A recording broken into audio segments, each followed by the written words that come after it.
छाती तोड़ देंगे। गुंडा है तो खुल्लम खुल्ला ये लोग तमाशा कर रहा है। एक गुंडा को नहीं रहने देंगे। चलिए सरकार बनने दीजिए। कुछ कहेंगे जिस तरीके से विरोध अब सामने भी करने लगे हैं, उधर लोग को देखा जाच्छे सरकार बनने दीजिए, फिर बताते हैं व्यवस्था। छाती तोड़ देंगे पकड़ के।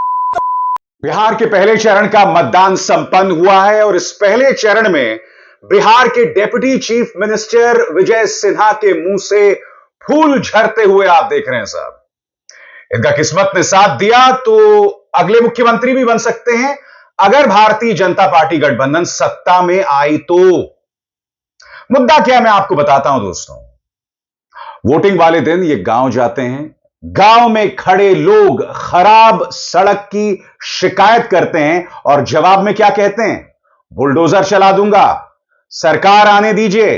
अपने बॉडीगार्ड को ताना देते हैं कि तुम्हारे पास बंदूक है, गोली क्यों नहीं चला पा रहे हो। यह है डिप्टी चीफ मिनिस्टर साहब Vijay Sinha. Deputy chief minister अपने ही राज्य के गांव की जनता पर गोली चलाने की वकालत कर रहे हैं, ताना मार रहे हैं अपने बॉडीगार्ड पर। एक एक चीज सुनाऊंगा दोस्तों मैं आपको। सबसे बड़ी बात यह कैसे होता है कि भारतीय जनता पार्टी के समर्थक ही दिल्ली और बिहार दोनों जगह वोट डाल रहे हैं, क्योंकि ऐसी मिसाल हम दूसरे पॉलिटिकल पार्टी के समर्थकों में नहीं देख रहे हैं, मगर 1 दर्जन से ज्यादा मिसाल सामने आई है जहां भाजपा के समर्थक दिल्ली और बिहार दोनों जगह दे रहे हैं वोट्स। सबसे पहले बात विजय सिन्हा की। विजय सिन्हा गांव में जाते हैं, वहां पर लोग विरोध करते हैं, उनकी गाड़ी पर कीचड़ और गोबर फेंका जाता है, मगर विजय सिन्हा क्या कहते हैं कि पत्थर फेंके गए। उनकी बहस होती है आरजेडी के एमएलसी अजय कुमार से। वो ये भी कहते हैं कि साहब इन्होंने शराब पी रखी है। क्या यह बात सही है? सबसे पहले गांव वालों का विरोध देखिए। करीब 40 सेकंड का यह वीडियो किस तरह से विरोध किया जा रहा है, क्योंकि यहीं से विवाद शुरू होता है।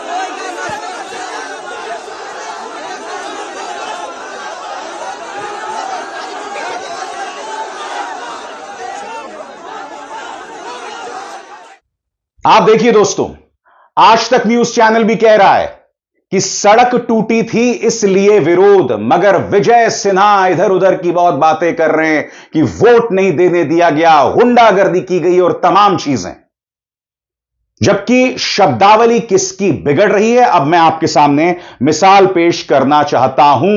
सबसे पहले सुनिए करीब 40 सेकंड में किस तरह से कह रहे हैं कि सत्ता में आया तो बुलडोजर चलाऊंगा तुम सब पर। खुलकर कह रहे हैं बुलडोजर चलाऊंगा। गांव वाले खड़े हुए हैं, किस आधार पर यह शख्स कह रहा है बुलडोजर चलाऊंगा? सुप्रीम कोर्ट का आदेश है कि आप बुलडोजर नहीं चला सकते हो, मगर यह शख्स जो कि डिप्टी चीफ मिनिस्टर है इस तरह की बातें कर रहे हैं। सुनिए किस तरह से उन्होंने बात रखी। ये गुंडा राजद का है और सत्ता में आ रही एनडीए से छाती पर बुलडोजर चलेगा। ये गुंडा देख रहे हैं, गांव घूमने नहीं देगा उम्मीदवार। विक्ट्री जीत रहे हैं, जीत रहे हैं। विजय सिन्हा जीत रहा है।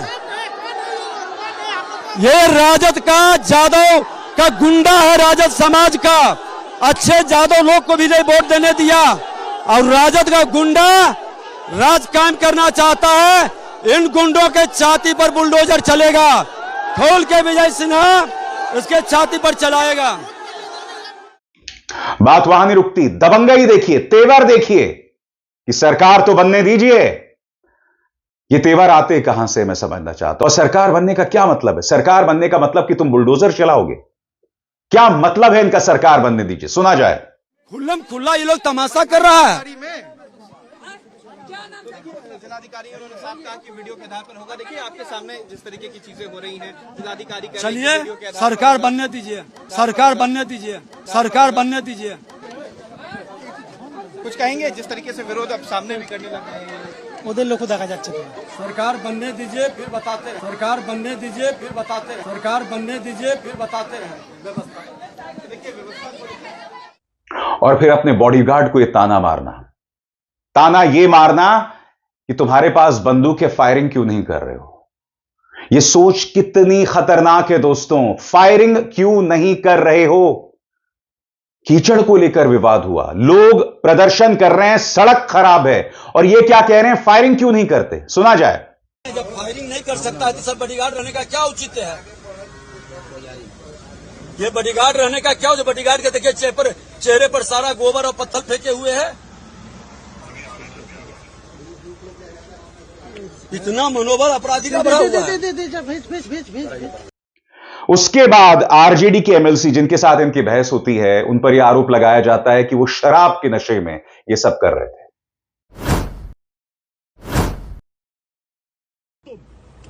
दारू पी के जाकर हंगामा क्यों करते हो। तुम हो क्या, तुम अपने आप को क्या बुझो। बढ़ाओ पदाधिकारी को उसको चेक करवाओ। हाँ चेक करो। तुम बोलने वाले कौन हो? चेक करवाते इसको दारू पिए हुए हैं। मैं रोको इसको। दारू पी करके हंगामा करता है। दारू पी के बॉडीगार्ड भी दारू पी ले। अरे दारू पी हंगामा के इसको चेक करवाओ। दे रहे हैं। ये राजद का एमएलसी जब्त हो गया है। राजद का दारू पी के हंगामा कर रहा है। तुम बुरा जमाना जब्त हो गया है। कहाँ प्रशासन लगाओ। तुमने पैसे दारू पी के हंगामा कर रहा है बूथ पर जाकर के। दारू पी के अभी भी दारू पिए हुए हैं। अभी मदियामा से लोग तुम सारे पापी कहाँ से इलाका में आ गए। दारू पी करके फिर कब चढ़ा हुआ है। ना तो तुम्हें पैसा उतार देंगे 14 तारीख। उनकी शराब की टेस्टिंग होती है पुलिस की मौजूदगी में। यह वीडियो आरजेडी के समर्थकों ने जारी किया है। इस वीडियो की विश्वसनीयता पर मैं कुछ नहीं कह सकता हूं, सिर्फ यही दिखाई दे रहा है कि साथ में पुलिस है, मगर आप खुद देखिए उनकी जो टेस्टिंग हुई है कि उन्होंने शराब पी रखी है या नहीं। कैसे पहुंचे? फिलहाल वो कैमरे पे पुलिस के सामने अपना अल्कोहल टेस्ट दे रहे हैं कि उन्होंने शराब पिया है कि नहीं पिया है। जीरो है। चलिए ये देखिए तस्वीर आपको हम दिखा रहे हैं। ये तस्वीर आपको हम दिखा रहे हैं। ये जीरो आया है। जीरो मतलब यानी कि जो आरोप और यहाँ सुजीत कुमार क्या रिपोर्ट आया है। जीरो है मतलब अल्कोहल की नहीं है। सुजीत कुमार जी का भी जांच दीजिए कि विजय सिन्हा ने छेका मेरे गाड़ी को। वीडियो भी है उसका। समझे? आप समझे ना, वो छेके। हम तो आ रहे थे अकेले, हम गाड़ी के आगे भी नहीं गए उनका, वो मेरे गाड़ी के आगे खड़ा हुए है ना। वो घटना तो आप देख रहे हैं। हमने क्या कहा कि बौखलाहट, चुनाव हार का बौखलाहट। अब बोल रहा है कि आप चुनाव हार गए, आपकी जमानत जब्त हुई। हम यही बोले ना। उसके बाद वो क्या कहे, उतना दूर हम गाड़ी के सीट के ऊपर छत पर और वो 2 मीटर दूर वो कह रहे हैं कि दारू पिए हुए अजय सिंह जांच कीजिए। हम बोले तुम डॉक्टर हो कि क्या हो, तुम हो क्या तुम। हम यही बोले ना कि तुम तो डॉक्टर तो नहीं हो कि तुम जांच करोगे। सबसे बड़ी बात, खुद पुलिस कह रही है कि पत्थर नहीं फेंके गए, गोबर फेंके गए। पुलिस ने बाकायदा यह पूरा बयान जारी किया है जिसका जिक्र आरजेडी कर रही है। यानी कि खुद पुलिस ने विजय सिन्हा की पोल खोलकर रख दी है।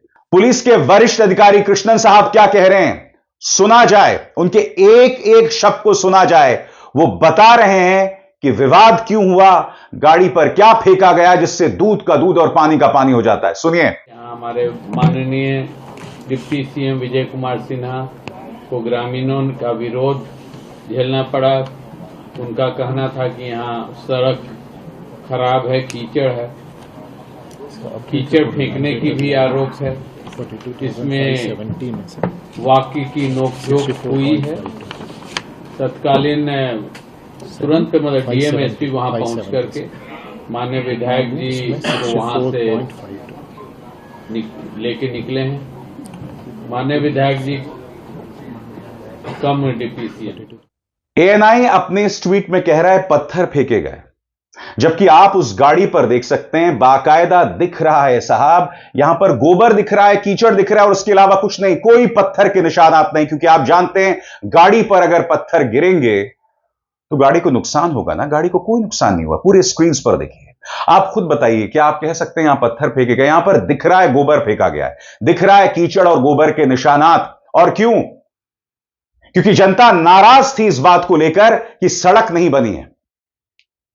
यहां पर मीडिया कह रहा है कि वो आरजेडी के समर्थक थे। मैं आपसे एक सवाल पूछना चाहता हूं, ये पूरे स्क्रीन पर देखिए, यहां जो जनता विरोध प्रदर्शन कर रही है, इनकी शक्लों पर लिखा हुआ है कि आरजेडी के समर्थक है। मान लिया ये आरजेडी के समर्थक है, मगर क्या आरजेडी के समर्थक इंसान नहीं है? डेप्यूटी चीफ मिनिस्टर जिस तरह के बयानात दिए, आरजेडी का कहना है कि ये पिछड़ा समाज विरोधी बयान उन्होंने दिए हैं और इसका खमियाजा चुनावों में भुगतना पड़ेगा। मैं एक बात समझना चाहता हूं, भाजपा को सिस्टम की पूरी सहूलियत मिलती है, फिर भी डेप्यूटी चीफ मिनिस्टर अपने बॉडीगार्ड से कह रहे हैं गोली चलाओ, जो असंवैधानिक है, कानून के खिलाफ है। कीचड़ फेंकने पर गोली चलाओ, फायरिंग करो। यह किस तरह की सोच है? यह सोच समझ के परे है। कल्पना कीजिए अगर भारतीय जनता पार्टी गठबंधन सरकार को 100 में से 80-90 सीटें मिल गईं और उसी तरह से जनता दल यूनाइटेड के साथ मिलकर उन्होंने सरकार बना ली, यानी ज्यादा सीटें जो हैं वो मिलती हैं भाजपा को, तो क्या इसी तरह का सुशासन वो लेकर आने वाले हैं कि बुलडोजर चलाएंगे, छाती पर बुलडोजर चलाएंगे, फायरिंग करेंगे? क्या इस तरह का प्रतिशोध होगा? दूसरी तरफ तेजस्वी यादव एकता की अपील कर रहे हैं। वो जानते हैं कि उनकी चुनौती बहुत मुश्किल है। कल का जो मतदान हुआ है, यह नहीं कहा जा सकता कि कौन आगे कौन पीछे, मगर तेजस्वी जानते हैं कि उनकी चुनौती बहुत मुश्किल है, मगर बावजूद उसके वो एकता की अपील कर रहे हैं। सुना जाए। सब लोग, हिंदू भाई लोग, मुसलमान भाई लोग, सब लोग एक हो जाइए। ये बिहार बनाने का चुनाव है, संविधान और लोकतंत्र बचाने का चुनाव है, भाईचारा बचाने का चुनाव है। इसलिए तेजस्वी ऐसा बिहार बनाएगा कि कोई बिहारी को बाहर जाने की जरूरत नहीं पड़ेगी पढ़ाई, दवाई, कमाई के लिए। और फिर वो मिसालें जिसमें भारतीय जनता पार्टी के समर्थक दोनों जगह वोट डाल रहे हैं। अब मैं आपके सामने पेश कर रहा हूं कि खुद चुनाव आयोग के नियम क्या कहते हैं। सबसे पहला सवाल कि अगर मैं दिल्ली में काम कर रहा हूं तो क्या मैं अपने पैतृक गांव में वोट कर सकता हूं? जवाब है नहीं। अगर आप दिल्ली में काम कर रहे हैं और अगर आप दिल्ली के साधारण निवासी हैं, सेक्शन 19B के मुताबिक, तो आप सिर्फ दिल्ली में वोट कर सकते हैं, अपने पैतृक गांव में नहीं। दूसरा सवाल, क्या मैं 2 जगह पर वोट कर सकता हूं? 2 जगह मेरा वोट हो सकता है? सवाल है ये। जवाब है a person cannot be enrolled as a voter in more than one place in the same constituency or more than one constituency in the view of provisions contained under Sector 17, Sector 18 of the RP Act 1950। साफ तौर पर section 17 और section 18 जो है वो बता रहे हैं रिप्रेजेंटेशंस ऑफ पीपल एक्ट 1950 कि आप नहीं कर सकते। मगर क्या कह रहे हैं राकेश सिन्हा आपके स्क्रीन पर? वो कहते हैं मेरा पुश्तैनी घर बेगूसराय में है, जमीन से उखड़ा आदमी मैं नहीं हूं, वोट देने के लिए पैसे खर्च, छुट्टी लेकर अपने गांव गया। संविधान के मूल्यों की बातें कौन कर रहा है? आम आदमी पार्टी तो लोकतंत्र पर कलंक है। कलंकित लोग आरएसएस को नैतिकता नहीं सिखाएं। और वो बाकायदा अपना वोटिंग कार्ड यहां पर दिखा रहे हैं। दिलचस्प बात यह है दोस्तों कि 4 सितंबर 2025 को उन्होंने दिल्ली यूनिवर्सिटी टीचर्स एसोसिएशन, उसमें भी वोट दिया था, जैसा कि उन्होंने खुद यहां पर ट्वीट किया है। चलिए यहां हकीकत क्या है ये तो चुनाव आयोग जाने, मगर अब मैं आपके सामने अलग अलग मिसाल पेश करना चाहता हूं। पहली मिसाल खुद सुप्रिया सुनेत पेश करती हैं। वो कहती हैं ये भाजपा दिल्ली के उत्तरी पूर्वी के पूर्वांचल मोर्चा के जिला उपाध्यक्ष मनोज मिश्रा हैं। इनका एपिक आईडी AZK 3249264 उत्तर पूर्व दिल्ली में रजिस्टर्ड है। दिल्ली चुनावों में जोर शोर से यहां भाजपा सरकार बनवा रहे थे, आज बिहार में वोट कर रहे हैं। मनोज मिश्रा की मिसाल दोस्तों, जिसमें उनका एपिक कार्ड यहां पर दिखाई देता है। उसके बाद यहां साफ तौर पर दिख रहा है मनोज मिश्रा बीजेपी, यहां पर वो जेपी नड्डा के साथ दिखाई देते हैं। और यहां पर देखिए साहब, बिहार में वोट कर रहे हैं मनोज मिश्रा। और ये इकलौती मिसाल नहीं है, आपके सामने कई मिसाल अब मैं पेश करने वाला हूं जो ऑल्ट न्यूज के पत्रकार जुबैर ने पेश किया है। सबसे पहले मिसाल आ रही है नागेंद्र कुमार की। नागेंद्र कुमार, आप देखिए, बिहार में इन्होंने वोट किया और बिहार में वोट करके कह रहे हैं कि मत देना मेरा मात्र अधिकार नहीं है बल्कि हमारा कर्तव्य है। तारीख क्या है? कल की। उसके बाद 5 फरवरी, सबसे पहले वोट दें, वोट नहीं वोट दें, अपनी सरकार बना रहे हैं, आप सबको बधाई। और यहां पर यह शख्स माननीय गोली मारो ठाकुर, अनुराग ठाकुर के साथ दिखाई दे रहे हैं। यह है भारतीय जनता पार्टी के एक अन्य समर्थक। अब दूसरी मिसाल साहब, इनका नाम है संजय। 6 फरवरी की इनकी यह ट्वीट है। इन्होंने कहा कि मैंने विकसित दिल्ली के लिए मतदान किया, पानी सीवर सड़क के साथ यमुना मैया की सफाई, इस मुद्दे पर वोट किया। अब देखिए, कल का है विकसित बिहार और विकसित दरभंगा ग्रामीण विधानसभा के लिए आज मैंने अपना कीमती मत एनडीए प्रत्याशी श्री ईश्वर मंडल जी के पक्ष में मतदान किया। संतोष का मैंने जिक्र किया दोस्तों, भाजपा के समर्थक हैं ये भी। यहां पर वो शायद अपने परिवार के किसी सदस्य के साथ वोट दे रहे हैं। यहां पर मिसाल आपको दिखाई दे रही है। ये तमाम मिसालें आपके सामने जहां भारतीय जनता पार्टी के समर्थक दोनों जगह वोट कर रहे हैं। जैसे मैंने कहा, मैंने आपको चुनाव आयोग की जो दिशा निर्देश क्या कहते हैं वो पढ़कर सुनाए, दूध का दूध और पानी का पानी। अब चुनाव आयोग यह फैसला करे कि ये दोनों जगह वोट कैसे दिया जा रहा है। मैं अपनी तरफ से किसी को कटघरे में किसी को दोषी नहीं ठहरा रहा हूं, यह फैसला आपको और चुनाव आयोग को करना है। तो क्या कहना चाहेंगे दोस्तों आप इस मुद्दे पर? सबसे बड़ी बात, राहुल गांधी ने जो वोट चोरी का मुद्दा उठाया था उसको लेकर गूंज अभी भी सुनाई दे रही है। आपके सामने इंडिया टुडे की यह पड़ताल है, केस स्टडी है गुनिया का। गुनिया की मौत आज से 2 साल पहले हो गई थी। अब उनके परिवार को पता चला कि गुनिया का जो वोटर आई कार्ड है उसके डिटेल्स के साथ, उसमें किसी विदेशी महिला की फोटो के साथ इनके नाम पर अब भी वोटिंग जारी है। आपके स्क्रीन पर इंडिया टुडे की खबर।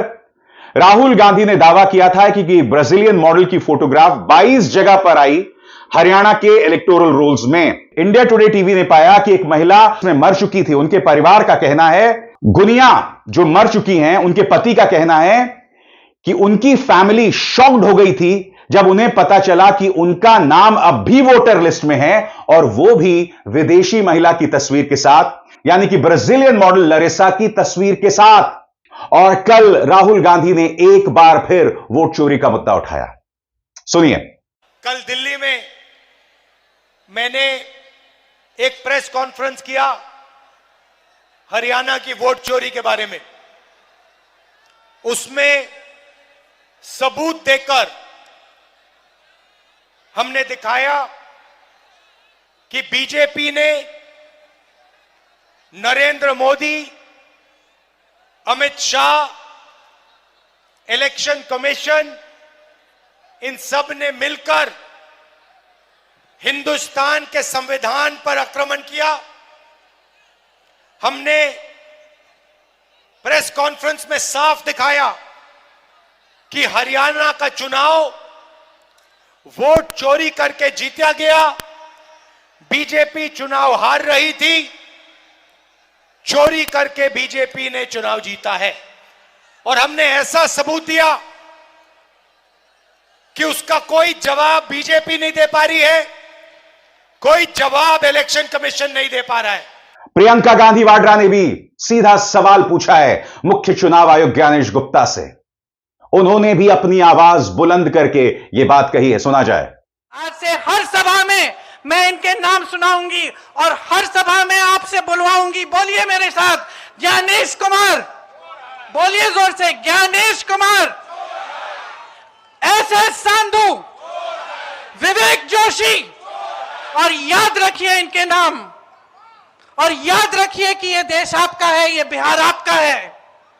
ये कोई आपके साथ आपसे छीनने की कोशिश करे तो खड़े हो जाइए, अपने अधिकारों के लिए लड़ाई लड़िए, जिस तरह से आपके पूर्वजों ने हमारी आजादी की लड़ाई लड़ी। आज आपके सामने मेरे भाई श्री राहुल गांधी ने सारी सच्चाई दिखा दी है। इनकी सारी सच्चाई सामने आ गई है। बिहार से इन्होंने 65 लाख वोट काटे, हरियाणा में हरियाणा में इसी तरह से चुनाव हुआ था, 25 लाख वोट इन्होंने फर्जी लगवाए, 25 लाख फर्जी वोट। हरियाणा का सारा चुनाव चोरी कर लिया।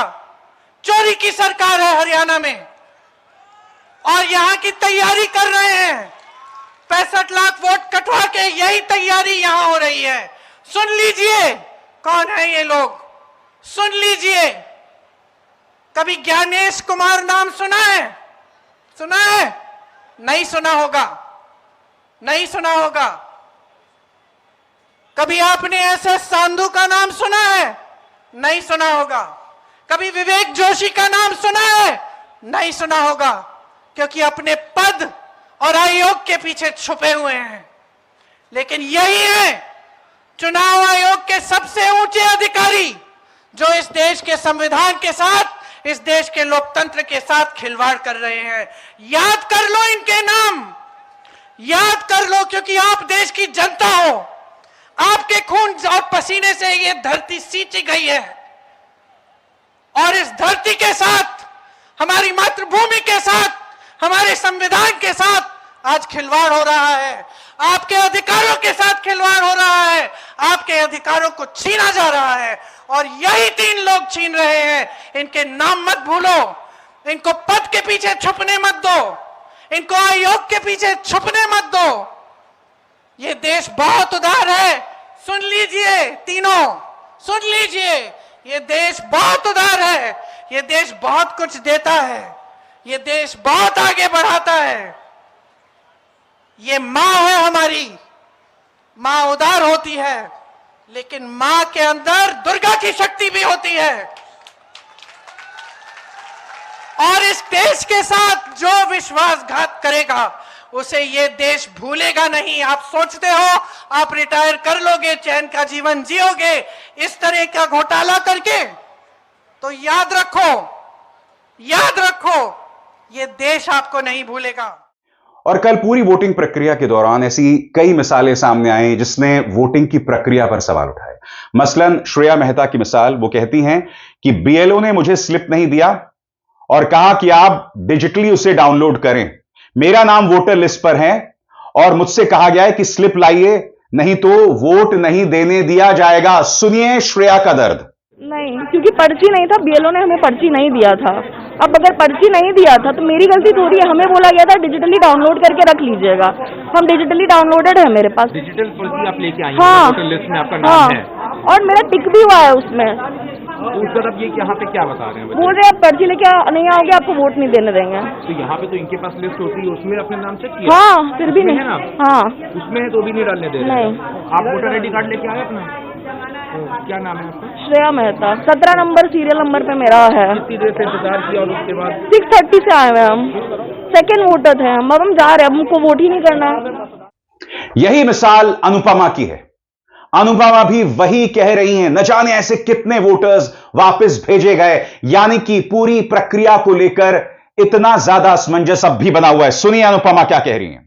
नहीं देने दिया उन्होंने, क्योंकि कह रहे हैं कि पर्ची नहीं है।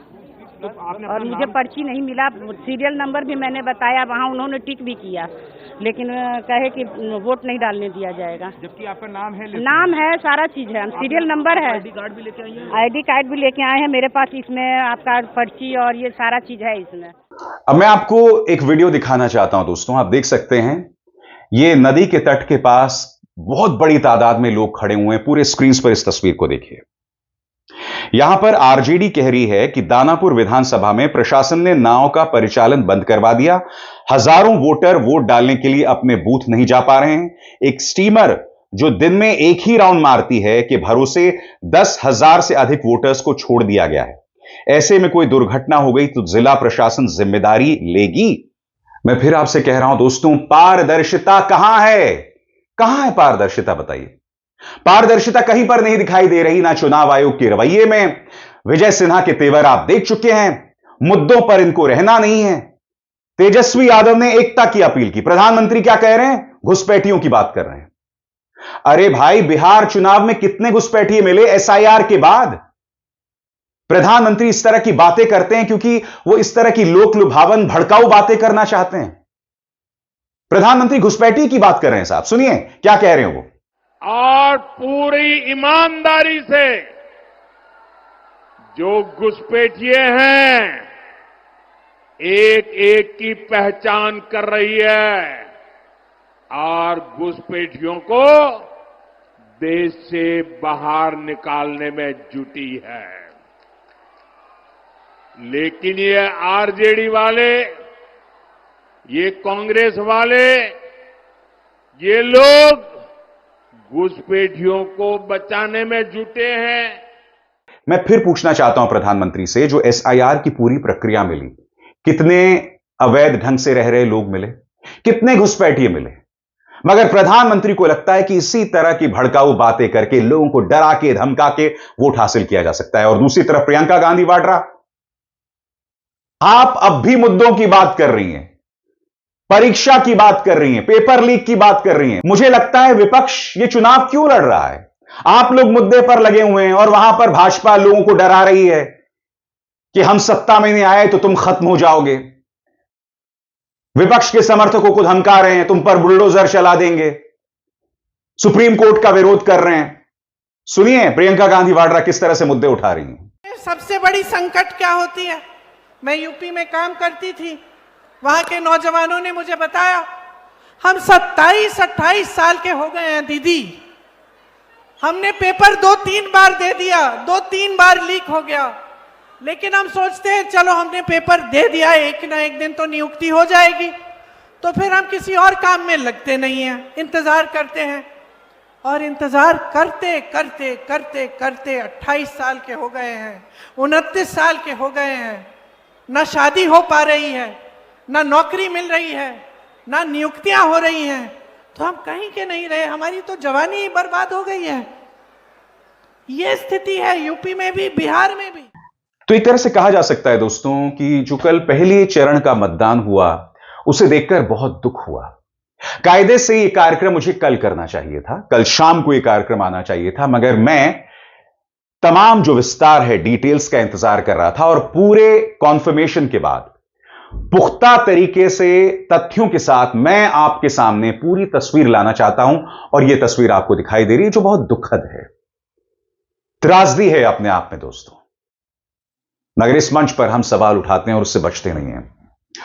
अब हिसार शर्मा को दीजिए इजाजत। नमस्कार।